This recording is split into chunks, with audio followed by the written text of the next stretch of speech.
Bora falar de Fórmula 1. Oi, Dudu. Você tá lá inteiro, hein, Dudu? Nó. Aqui, Regi. Dudu, você tá no livezeiro até o... Não conhecia esse... Ô, Regi! Fala! Se eu te falar o que eu tava fazendo, você não briga comigo ou não?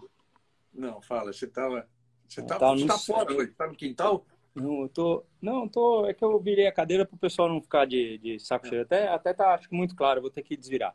Mas eu tava no simulador e tem uma corrida que larga às 3h45 em Le Mans, 1 hora de prova.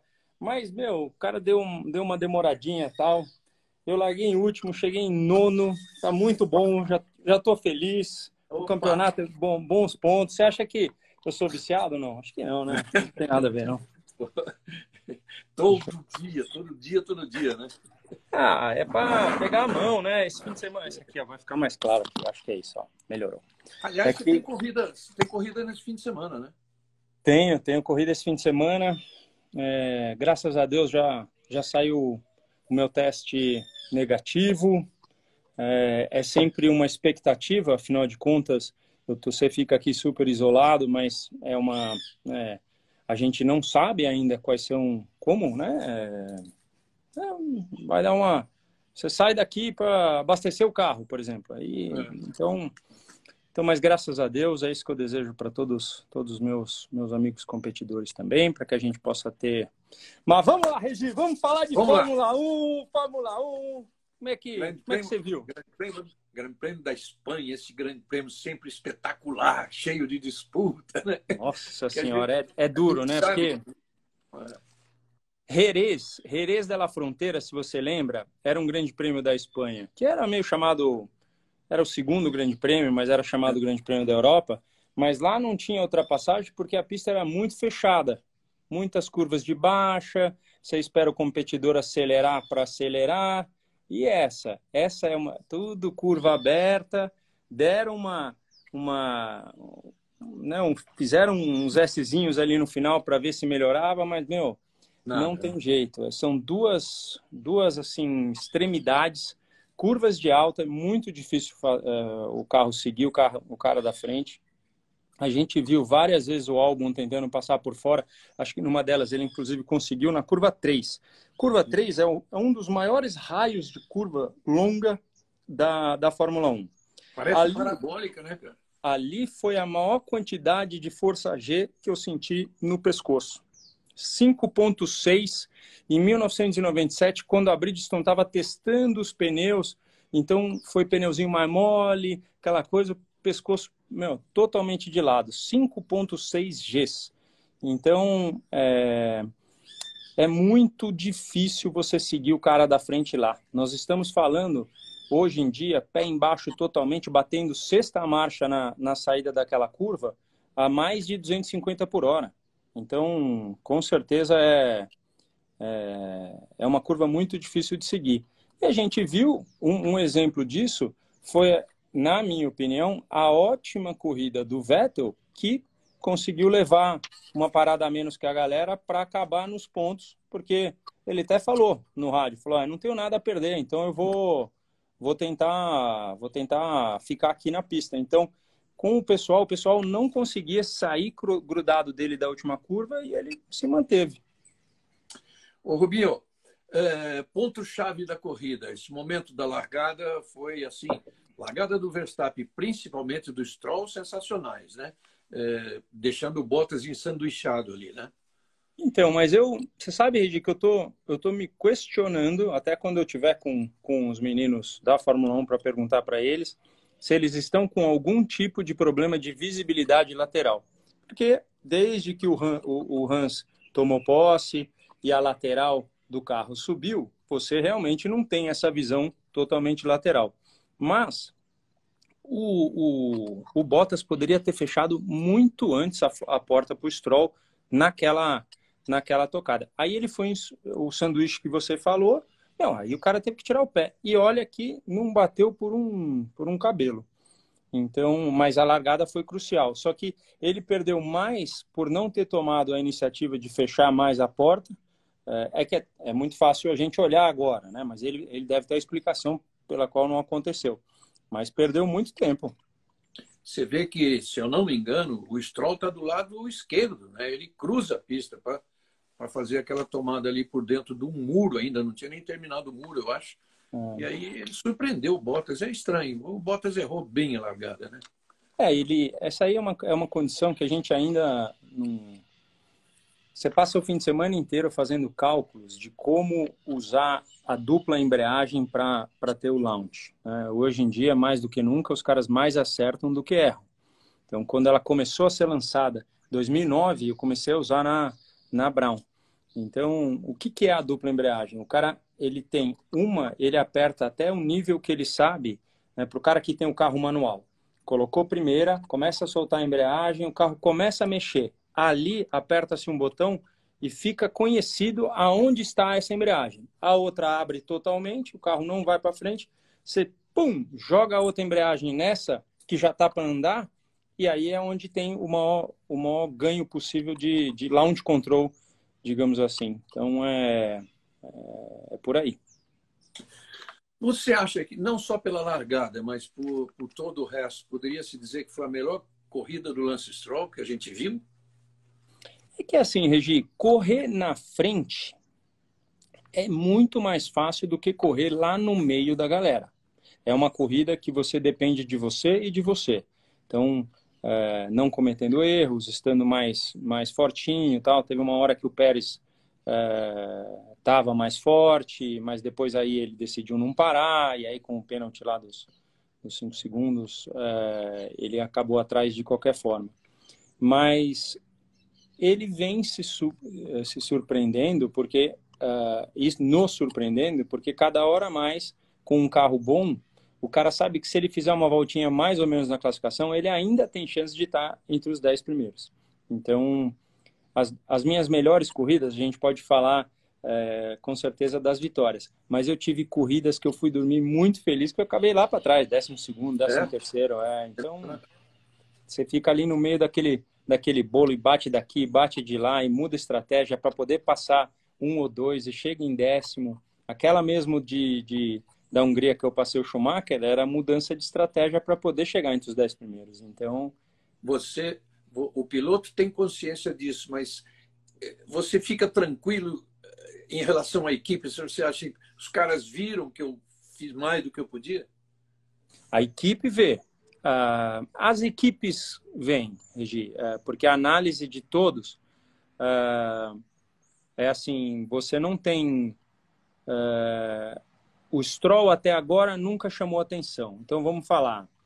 Agora o cara começa a ser rápido o suficiente, ainda com uma bela bagagem de dinheiro, que possa interessar equipes maiores. Então pode-se dizer que estão analisando a corrida dele.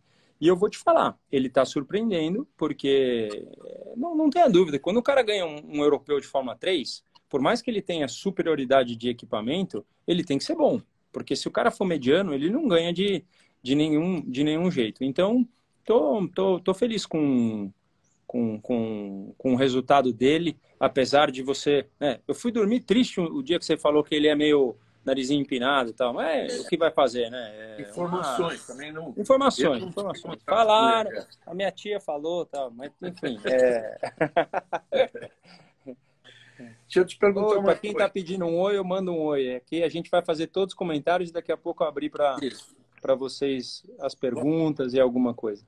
Exatamente. Eu vou tentar dirigir algumas perguntas que eu acho que vocês gostariam de fazer para o Rubinho, para a experiência dele, e depois a gente vai tentar atender vocês aí. Aliás, eu ontem, até na minha gravação, eu disse assim que eu fico ansioso também. Falei, bom, eu fiquei 4 horas pensando em a forma que eu vi essa corrida para falar as coisas. Falei assim, que será que o Rubinho viu que eu não vi, né? Então, vamos lá. E é importante, eu não sei se você faz isso, Regi, mas por exemplo, acabaram de perguntar, aqui a Flávia perguntou, e a história do cinto do Leclerc? Eu não leio nada, tá? Isso é uma verdade. Eu venho daqui limpo, é como se acabou a corrida agora. Estou falando para vocês. Não tenho notícia, não quis saber. Lógico que vem algumas coisinhas, mas é a primeira hora que eu escuto do cinto. Eu não quero ficar sendo motivado por uma situação que aconteceu. Então, vou te falar ali o que aconteceu no meu visto e aí a gente vai. Então aproveitando essa questão aí. Então, ele rodou, achou que já estava fora da corrida, tirou o cinto, tudo. De repente, ele conseguiu fazer o carro funcionar e foi para o box. Ele mesmo, o piloto, não tem como botar o cinto. Pode até pendurar o cinto, mais ou menos. Mas o cara conseguiria colocar o cinto se o cinto estivesse um pouco frouxo. Então, ele não consegue. Não tem... assim, frouxo por quê? Você fala assim, ó, 2 dedos para frente, você até consegue pegar ele de um jeito ou de outro. Mas, assim, na Fórmula 1, o cara tem que andar...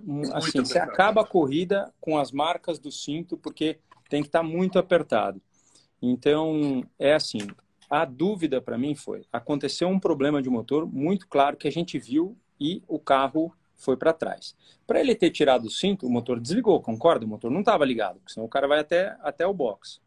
Então, naquela descidinha, alguém chegou a empurrar o carro? Eu não vi. O carro meio que... porque o cara não tem botão. O motor, ele precisa do gás lá atrás para poder fazer girar. Não tem botão, né, que ligue o carro de Fórmula 1. Tanto é que muitas fotos você vê o cara fazendo assim, ó, gira aí atrás para dar compressão e pegar. Então, não tem como. O que pode acontecer é que a força hidráulica de câmbio, o cara faz rolar e solta e ainda pega, entendeu? Mas tem que ter acontecido alguma coisa para o motor ter girado. É difícil, não é... ó, o que estão falando aqui? Burt falou que os híbridos ligam. Uma coisa que, então, eu preciso verificar, porque a verdade é o seguinte, eu não teve época da minha vida em que fazia esse... pode rezar, pode fazer o que você quiser. Então, tá aí, ó, uma coisa que isso eu já vou procurar. Então, peço um segundinho da sua atenção para eu depois pegar isso. Então, até deixo uma informação. O Butch falou que os motores híbridos até deixo uma informação para quem eventualmente não saiba, mas acho que todo mundo sabe. No caso dele ter sido empurrado, isso é permitido porque ele estava numa zona ali de perigo e ao empurrar o carro pegar, tudo bem, vai embora, é sorte.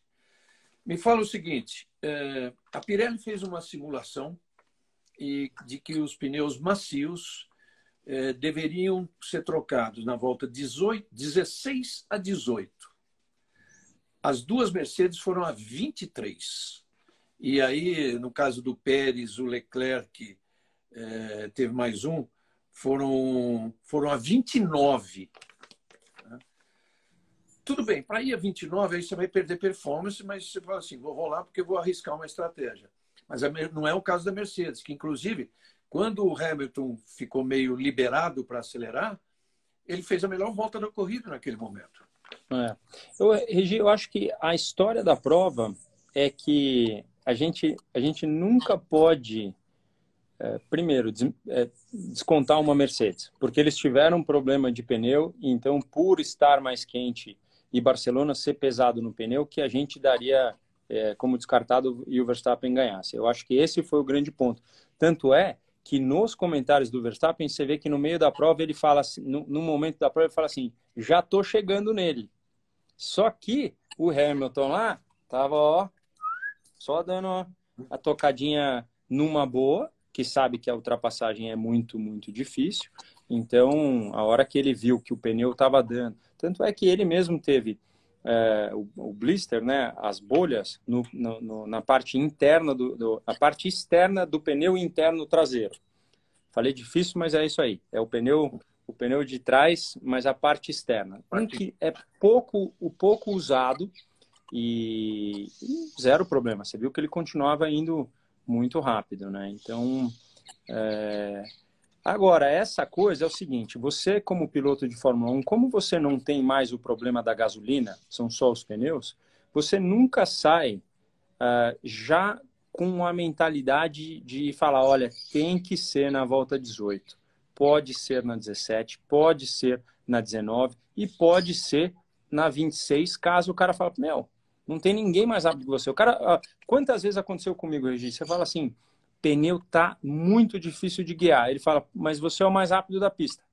Aí você fala assim, bom, então tá mais difícil para essa galera, fica na pista até alguém parar e colocar um pneu novo e falar, ó, agora ele está um segundo mais rápido que você. Aí você toca. Então, as estratégias de Fórmula 1 nunca são A ou B.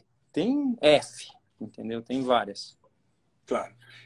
Inclusive, eu tenho muito cuidado assim, nos treinos, né? Eu fico observando o número de voltas, o maior número de voltas que o cara deu com tal pneu, com tal pneu, com tal pneu. Isso é que assim, na sexta-feira, que todo mundo treinou de vermelho, o stint mais longo da Mercedes, e não foi só do Hamilton, do Bottas, idêntico, foram 8 voltas.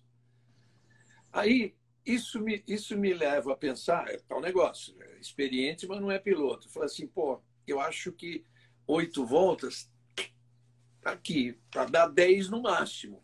Então, eles estão imaginando isso. Mas não, nessa altura eles já sabiam que eles iam dar bem mais do que isso. Né? Eu acredito que sim. Eles não demonstram tudo na sexta e nem no sábado. Haja visto que se você pegar o tempo de volta dos caras no sábado de manhã, na classificação eles vão muito mais rápido. As equipes menores, você já vê um tempo mais ou menos parecido com a classificação, que eles abaixam a gasolina. Mas as equipes grandes não. As equipes grandes ficam ali com certeza com uma folga, digamos assim, para classificar. Bom, a gente sabia que podia ter várias estratégias, a Pirelli já tinha pressentido isso. Agora, o Sainz foi o único na estratégia macio, médio, e o Albon, que é uma coisa rara, é permitido tudo, mas é raro, ele usou os 3 pneus. Né? Ele foi de macio, duro e médio. Então, com isso, claro que é a circunstância da corrida que leva o cara a isso. Mas você não achou que o Albon colocaram mais durinho para ele para testar para ver se funcionava por Verstappen? Porque normalmente Barcelona é uma situação que às vezes o cara tá pagando assim, quando eu decidi fazer isso com você, eu falei assim, eu não tenho que ser crítico, eu tenho que analisar a situação como ela é. Então pode ser como pode não ser. Então eu não estou afirmando, eu estou usando o pensamento porque foi o único pneu que em momento algum o álbum foi legal. Ele não andou tanto, não é que ele fez 30 voltas, não é que... Porque o que acontece? Barcelona é uma pista que, ao contrário de Silverstone, se você tem o pneu mole, mas ele é mais na mão, ele é mais no trilho, ele gasta menos ainda do que um pneu duro que fica totalmente escorregando. Então, Barcelona ela é muito diferente no quesito pneu. Muito duro no pneu, mas você viu, não teve nenhum problema de bolha. Quer dizer, teve, mas não teve como o Silverstone. Tá bom. Isso confirma, isso me deixa feliz, porque confirma uma coisa que eu falei na avaliação de sexta-feira já, que o Bottas, ele botou o pneu branco, acho que 3, 4 voltas, e falou, não dá. Não dá. O carro não para. Né? Então, com certeza pode ter acontecido isso aí, sim. E com isso, Rubinho, com essas estratégias todas, eu não me lembro de ter uma corrida assim com tanta estratégia. Teve 7 estratégias diferentes. Uhum. Então, mas todo mundo tentando, porque ali você vê, são 2, 2, 2. Eu vou te falar, de repente eu vi gente não parando e gente parando. Eu falei, nossa, olha a corrida do Sainz, estava andando super bem na frente, ficou danificada. Não, ele se saiu muito bem porque fez a ultrapassagem quando podia, foi agressivo e voltou a andar no lugar onde ele estava merecendo estar. Então, para mim, foi a melhor prova do Sainz na temporada em termos de agressividade por fazer funcionar. Jogar em casa, se o cara tá bem de cabeça, joga a favor. Ele queria, de todo jeito, chegar nos pontos em casa, né? É isso, é. Outra coisa, olha só, como os carros estão mais rápidos. Olha que conta, essa foi a Pirelli que fez. O tempo total de corrida, dessa corrida, em relação a 2014, primeiro ano do turbo híbrido, foi 10 minutos a diferença. Olha isso. 10 minutos. Você sabe o que isso significa? Equivale a um tempo médio de volta em torno de 8 segundos mais rápido. Se fosse pular direto de 14 para 20. É uma vida, né? É uma loucura. E dá para ver, Regi, a curva 7, que alguns chamam de 9, mas a curva de alta que coloca você na reta oposta, né? Hoje, meu Deus do céu, o Bottas fez ela na classificação pé embaixo, sem nem usar a pista inteira. Significa que a aderência é muito maior do que a gente pode imaginar. Na minha época, baixava uma marcha. Chegava de quinta, botava quarta. Entendeu? Então, é difícil imaginar o tanto de aderência que tem. Uma coisa que eu queria comentar contigo. Bom, a gente sabe da situação do Vettel em relação à Ferrari. Quer dizer, a gente sabe não. Cada corrida eu fico mais em dúvida. Fez uma grande corrida, mas cada uma eu fico em dúvida. Agora, ver como eles não estão falando a mesma língua, não. E não é o italiano que o Vettel até fala. Você viu a questão do rádio, o Vettel perguntando, a Ferrari perguntando para ele: que tal seguir com esse pneu até o final? Ele falou: cara, foi o que eu perguntei 5 voltas atrás e ninguém me respondeu. É impressionante, né? Quando o casamento, você já sabe que, né, não tá funcionando aquela coisa. E aí, na emoção, você não sabe que horas que vão estar gravando, que não vão estar gravando.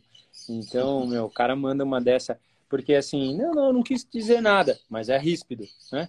Pô, te perguntei isso lá no começo, chefe. O que você está falando disso agora? Aí ele deu uma acalmada, respirou e falou: não tenho que testar mais. É só isso que me resta. E foi o que restou, né? E inclusive com esses pontos ele passou a quantidade em número de pontos. Ele mais um, não é isso? 3.000 pontos, alguma coisa assim. Sim, não sei. Alguém falou que ele bateu da situação. Posso até ver. É importante que você vê que a paixão claro, do tifose pelo Ferrari, mas até pelo Vettel, os caras elegeram ele o piloto da corrida. Então, você vê como são as coisas. Regi, tem uma pergunta que, eu já vi aqui várias vezes e muita gente quer saber. Em caso do Hamilton e do Verstappen na mesma equipe, o que você acha que eles teriam? É muito importante falar que é muito desconhecido. Para o Verstappen e para a Mercedes, ele estaria falando: olha, vamos lá, vocês vão me dar tudo igual? Vai ser tudo igual? Então, o cara começa cheio de dúvidas, essas dúvidas que não acontecem para ele na Red Bull. Não acontecem. Então, pau a pau, hoje, dá para medir o talento de um e o talento de outro? Não dá. O que dá é para ver que o melhor dos dois deve estar muito próximo, porque eu já falei, eu gosto de distanciar o fenômeno do ótimo piloto.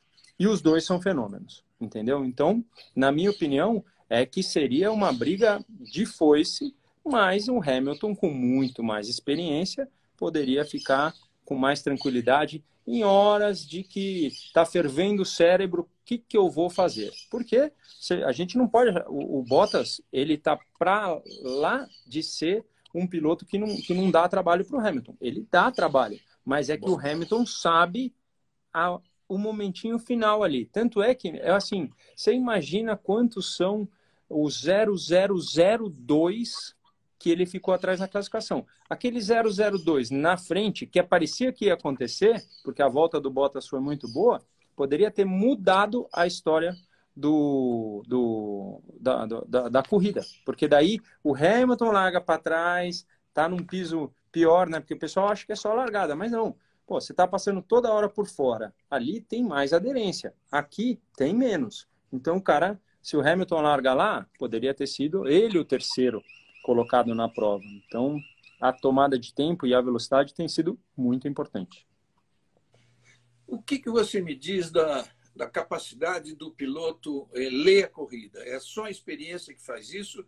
Ou um fenômeno como o Verstappen já consegue, porque ele tem mais de 100 corridas, mas foi exatamente essa. Eu queria falar da leitura que o Verstappen fez da corrida e da leitura do Hamilton. Né? Eu vou te dar uma dica, até para que os nossos seguidores do Bate-Roda, eu gostei desse nome, hein? Bate-Roda. Bate-Roda, corrigir com o Rubinho.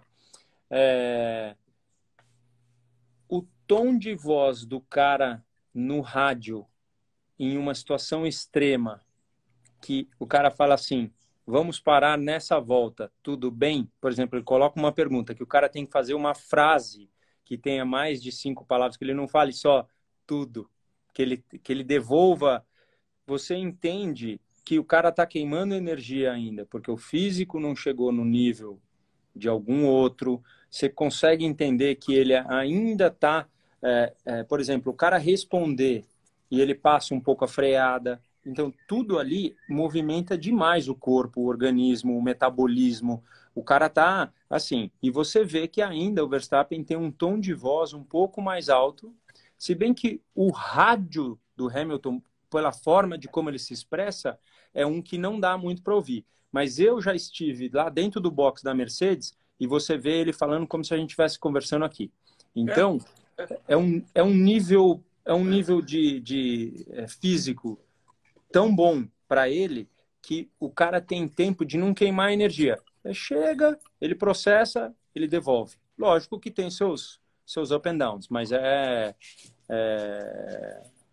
manda um beijo para a Paloma, Regi, ó. Beijo para Paloma, beijo, Paloma. Mas olha, é espetacular isso que você fala, porque é bem o que a gente vê o Hamilton numa entrevista. Ele falando baixinho, daquele jeito. Não é a mesma coisa do Verstappen, que já é mais guri, é mais garoto.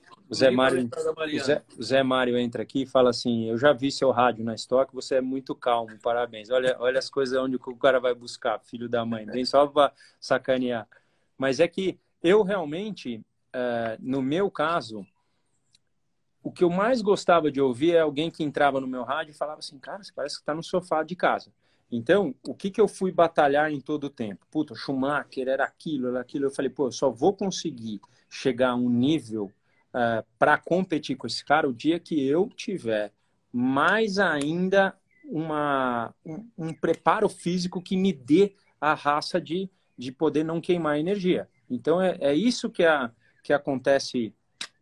É isso que acontece quando você está lá dentro. Como, por exemplo, quantas vezes numa live, numa live não de coisa, você entrou ao vivo lá, Jornal Nacional, não sei o que e tal, e um grita, o outro grita, é só a tua experiência com o processo de como você vai, sei lá, tirar o que o cara está falando para que você, com calma, não passe. Imagina, você está lá assim, não, estamos aqui diante de Barcelona. O cara, você fala assim, meu Deus, o que aconteceu? É exatamente no carro, só que o carro é regido à potência física do carro. Eu particularmente, acho que você sabe que você me conhece há muito tempo, eu sou muito susceptível a isso. Eu tenho dia bom e dia ruim. A última live nossa eu falei para você, pô, eu estava muito desconcentrado. Você falou, não, tudo bem, mas é o dia que você sabe que você não está legal, não está lembrando de tudo. Mas não tenha dúvida que todos temos, Regi. Quantas vezes eu entrei em curva que você falou assim, ótima corrida, eu tinha errado 2 de 3, entendeu? Então, mas é assim, passa cheio de situações que ninguém vê. Então, o que você... o pessoal está falando aqui, o Kimi é um exemplo disso. Por exemplo, o Kimi, o que você acha? Como é que está a cabeça dele agora? Ele é um cara que ele tem a natureza dele é assim, eu quero ganhar, o resto não me importa. Então, tá andando lá atrás, num carro que não está bem equilibrado, que a gente vê. Ele anda melhor que o companheiro de equipe dele, mas para ele aquilo eu não vejo satisfação. Eu não vejo ele querendo desenvolver o carro agora para que uma hora dê certo. Preocupação com dinheiro não tem mais. Então, entendeu? Porque as pessoas me perguntam, Rubem, mas por que você corre de Stock Car? Porque eu amo, porque eu adoro o desenvolvimento, então, meu, eu tô com tudo, eu gosto do negócio. Ah, puta, chegou em 12º, vamos tentar fazer com que a próxima seja melhor. Mas no trabalho, ir na fábrica, mexer, eu não consigo visualizar se é isso que está acontecendo com o Kimi, né? Você acredita que ele no lado a lado ele está perdendo de 4-2 do Giovinazzi? Ele está perdendo na tomada de tempo? É mesmo, olha lá. Ele teve né, em Silverstone, ele largou em último, né? É verdade. Então, você vê como lá atrás, aquilo que eu estava te falando, é muito mais fácil você correr na frente e as pessoas começam a analisar a tua corrida a partir desse momento. Não é tão fácil. Quando você está lá atrás, às vezes as pessoas não estão nem notando, assim, não importa o carro que a gente já viu o que definiu a metade do grid da frente e a metade de trás. Agora já entendemos. Nossa, o único que se joga de vez em quando para frente e para trás é o Albon. Mas a gente já viu que a régua dali é praticamente, né, se a gente começa de trás para frente, a Haas, a Williams e a Alfa Romeo, esses estão para trás. Aí tem o pessoal do meio, que é onde eu estou falando que o Albon de vez em quando vai para frente e para trás, e nesse meio está até a Ferrari. Então, que de vez em quando aparece um Leclerc fenômeno que dá um pulão para frente. Mas é por aí mesmo. Você sabe que coisa impressionante, você falou que a Ferrari está lá no meio, né? Eles estão, a luta pelo terceiro lugar está assim, olha, 63 da Racing Point, claro que ela ainda talvez até perca pontos aí naquele negócio todo dela, 62 da McLaren e 61 da Ferrari. Então, esse aí é o meio. Agora, você vê, isso aí já são 100 os 15 pontos que eles foram tirados lá? Já, mas ele pode recuperar ainda, né? Então, é que assim, na pista, essa Racing Point, ela já deixou muito claro que ela tá com folga para frente. Aí tem a AlphaTauri ali, aquele meio ali, tem muito mais luta do que até a parte da frente. Tem um para frente, do meio e para trás. Então, mas enfim. Rubinho, alguém perguntou aí, a gente sempre se pergunta isso sobre próximos brasileiros na Fórmula 1. Eu queria aproveitar aqui para falar que o Parabéns, né? ganhou outra, cara. Ganhou outra. O cara está no ano de estreia. Quantas corridas teve? 6? Ele ganhou 2 já. Né? Isso aí. E, aliás, amanhã tem uma live com ele. Ó, fica todo mundo sabendo. Amanhã, 11 horas da manhã, que é bom porque ele está na Europa, um horário europeu, vai mais 4 horas a mais. E amanhã, 11 horas, eu estou falando com ele aqui. Quero sentir um pouquinho. Eu nunca conversei pessoalmente com o Drogovic. Você sabia que ele faz aniversário no mesmo dia que eu, Regi? Não. Olha lá. Vem cá, você sabe que o Sete Câmara faz no mesmo dia que você. Será que são 2? Ou você confundiu? Vixe, Sete Câmara dá uma procura. É verdade, o Sete Câmara. Então, não, mas será que é o Degafe? Não, dá uma procurada. Eu acho que o Drogovic também, mas enfim, os caras. Isso aqui, tem gente pra caramba aqui. Daqui a pouco vão chegar aí, você vai ver. Alguém vai. Tem o Erno, que é o assessor de imprensa dele, se estiver vendo a gente. Fala aí, que dia que é o aniversário do... Enfim, mas assim, é muito, muito legal a gente falar que o Drogo tá andando demais. Esse menino, no começo do ano, estava despontando bem na parte de simulador. Estava treinando, que é uma beleza, usando isso a favor dele. Ó, mesmo dia, olha lá, 23/5. Eu acho que é isso. Eu tinha visto que o aniversário dele era 23, tá vendo? Então, estamos tudo junto. Eu, seu Rubão, Drogo. E 3 e o avô, né? E o vovô, né? É que o meu avô é 23 de janeiro, então, mas o que é a minha mãe e minha irmã dia 4 de janeiro. Perfeito. Perfeito. Isso aí, eu 3, tá? Mas o seu pai é no mesmo dia que você. Mesmo dia, 23 de maio. E aí é isso. Obrigado porque isso aqui é um Google danado, olha lá. 23 de maio de 2000. Os 3, tá confirmando. Vocês têm uns nomes Quisito, gente. É difícil ler, sabia? Você não acha Glido difícil quando a gente Jorge. fala assim, ó, vou falar pro Marcelo Lucas, esse aí dá pra ler, mas tem uns nomes que aparece tudo com né, o Ru Barrichello também é. Mas eu fico muito feliz, mas eu faço aqui um pedido para o público perante ao Drew. Olha, a gente tem que torcer. A gente tem que, tá junto com o moleque. É a nossa chance de Fórmula 1, bem como alguns outros. Mas não vamos cobrar. Não é o momento de cobrança. Não é o momento de... Não, porque assim, é muito fácil a gente falar, olha, o cara vai estourar, vai chegar na Fórmula 1 e tal. Aí, de repente, o cara senta numa Williams, que não tá falando, não, então vamos torcer, vamos pensar em outro. Não.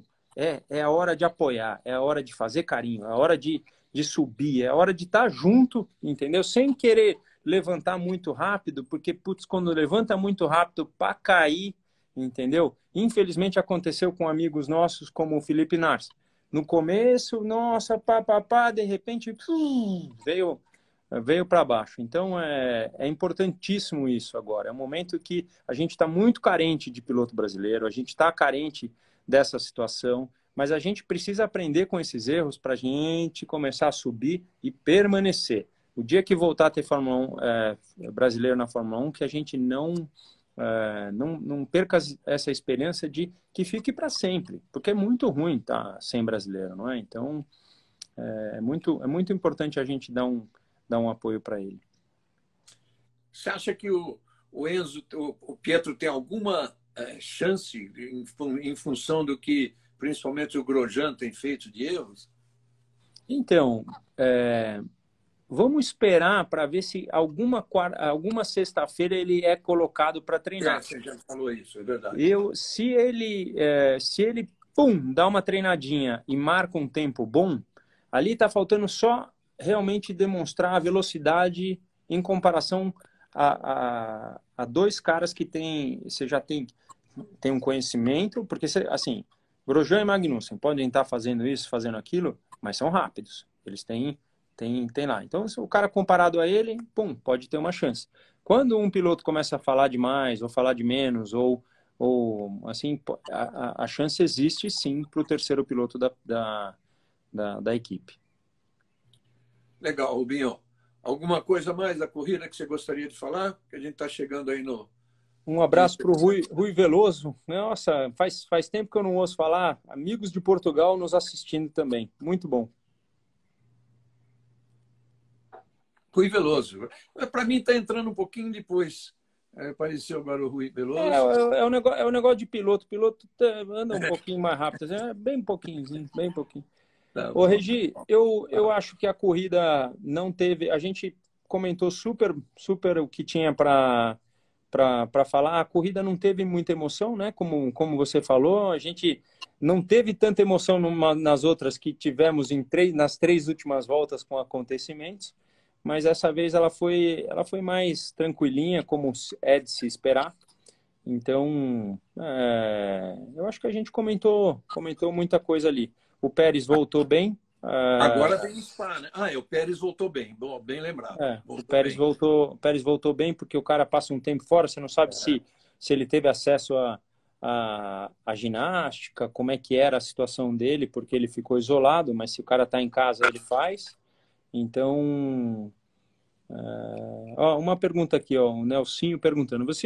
Não o Nelsinho Piquet, Nelsinho Neves. Você acha que o caráter do piloto atrapalha a parte técnica? Não é de atrapalhar a parte técnica, mas o caráter dele é assim, o ponto-chave é a humildade. O cara que ele tem opinião, ele vira lá e fala assim, o carro está saindo de frente, eu gostaria de ajustar. Aí o engenheiro fala assim, mas o ano passado o Alonso guiou aqui e o carro não saía de frente. Veja bem, esse é um comentário que eu estou fazendo agora e que a gente precisa ajustar porque cada um tem um estilo. Aí é tranquilo. E esse cara vai lá, vai agradecer o trabalho do mecânico, do engenheiro e vai sair. Então, esse não tem problema. O cara tem que ter opinião. Esse negócio de que, quando você é moleque, eu tinha 17 anos de idade, andava de Fórmula 3, o cara falava para mim, o Dick Bennett, que era ótimo engenheiro, de vez em quando ele parava lá para pegar o papel do Ayrton Senna de 1980 e bolinha. E aí você fala, não, agora não dá muito para comparar, os carros já são diferentes. Aí você tem que bater de frente, sim. Então, Ele fazia isso com você? e fez com todo mundo. Depois, quando os outros vieram, outros pilotos, eles falavam, o cara pegava o acerto seu lá ainda. Tal. Então, era um método dele, né, de ver quando funcionava. Que ajuda, não tenha dúvida. Como é que você começa? Vamos supor, se Deus quiser, Brasília vai voltar ao calendário de Stock Car. Ficamos 5 anos sem ir. Com qual setup você começa? Com o último que funcionou 5 anos atrás. Então, é um exemplo, entendeu? Para a gente encerrar, porque você tem hoje a participação lá no pessoal da Fox, né? O Isso, Nitro, né? no Nitro, eles chamaram bastante durante a transmissão da Fórmula E. Segunda-feira temos aqui um convidado especial. Então. Mas para a gente encerrar, vamos falar bem rapidinho. Spa, a gente pode esperar uma corrida melhor, né? Spa, a gente vai esperar uma corrida melhor. Curvas de alta velocidade, mas não com raios tão longos, apesar que aquela double left lá embaixo, ela é longo, mas uma pista extremamente aerodinâmica. Então, aerodinâmica que faz com que você tem que ter uma velocidadezinha de reta. Então, é de se esperar que se não houver um plus ali na Ferrari, que ela deve sofrer, uma Racing Point da vida deve andar muito forte. E aí, como amigo aqui, Diego Borges falando, Spa, Mercedes vai sobrar de novo? Está perguntando, na verdade. Pode ser que sim. Pode ser que seja principalmente na classificação. Depois na corrida aí precisa ver. Essa história do pneu está na cabeça da Mercedes, sim, em relação a... Opa, tá fazendo muita bolinha aqui. Aí, tá, as bolinhas aí. Me fala uma coisa, se em Barcelona é 8 de 10 a pressão aerodinâmica, máximo 10 é 8, quanto deve ser Spa? É que Spa você anda mais descarregado. Spa você... Sim. Você está perguntando em termos de volume máximo, né? É que 10 seria Mônaco, por exemplo, né? Você tem que ter Hungria. Então, Barcelona, você ainda anda carregado. 8 é um bom número. A gente está falando 5. 5 também é um número para Spa, em termos de isso, deixar correr. O carro precisa de um bom equilíbrio, não de muita gripe. O que é? Não muita aderência. O carro precisa correr. Então, é um carro que precisa andar de reta lá, sim, bastante. Tá bom, gente. Beleza? Tá bom. Então, acho que a gente meio que passou por todos os assuntos. Queria lembrar a vocês, aliás, o Rubinho que me chamou, então você que tem que gravar aí no IGTV para depois a gente pegar, e que esse papo vai estar, então, depois no meu canal do YouTube, Automotor por Reginaldo Leme. Aliás, no meu Instagram tem lá na bio, você clicando vai direto no canal. E, Rubinho, então a gente volta a conversar depois de Spa. E domingo, eu não sei, porque é sem público, claro, e jornalistas também. Só vão os assessores de imprensa das equipes. Eu estou com vontade de dar uma chegadinha lá um dia, não sei se no sábado ou no domingo. Na Stock Car. Legal. Eu vou telefonar, perguntar para ver se a gente pode ir lá, tá bom? Vamos lá. Eu estou muito, muito feliz de voltar a Interlagos mais uma vez, a minha casa. Morava literalmente 5 minutinhos da pista, então é sempre uma emoção, sabe? Desde que eu fico dormindo lá dentro o tempo inteiro, então gosto muito. Se você puder ir, vai ser aquele abraço de longe, que você sabe que você tem uma certa idade, né, gente? Você não pode... Tá bom. Tá bom. Então, tá valeu, bom. Obrigado, viu? Obrigado você, grande abraço a todo mundo aí. Tchau, tchau, tchau. Batendo roda com o Regi. É nóis. Tchau, um abraço.